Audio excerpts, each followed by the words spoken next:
Diqqat! Ertaga O'zbekistonning qaysi viloyatlarida yog'ingarchilik kuzatilishi ma'lum qilindi.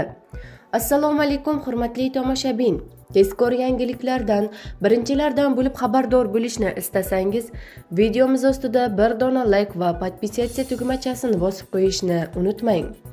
O'zgidromet ertaga 20-mart kuni qanday ob-havo bo'lishi ma'lum qildi. Unga ko'ra, Toshkent shahrida yog'ingarchilik kutilmaydi.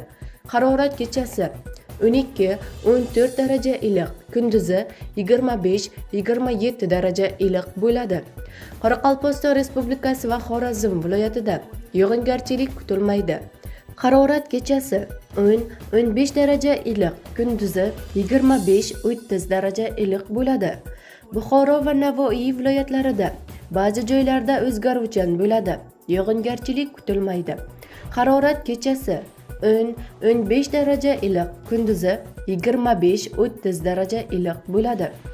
Toshkent, Sirdaryo, Samarqand, Jizzax viloyatlarida ba'zi joylarda o'zgaruvchan bo'ladi. Yog'ingarchilik kutilmaydi. Harorat kechasi 9-14 daraja iliq, kunduzi 22-27 daraja iliq bo'ladi. Qashqadaryo va Surxondaryo viloyatlarida ba'zi joylarda o'zgaruvchan bo'ladi. Yog'ingarchilik kutilmaydi.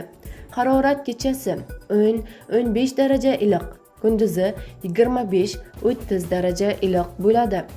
Andijon, Namangan, Farg'ona viloyatlarida ba'zi joylarda o'zgaruvchan bo'ladi. Yog'ingarchilik kutilmaydi.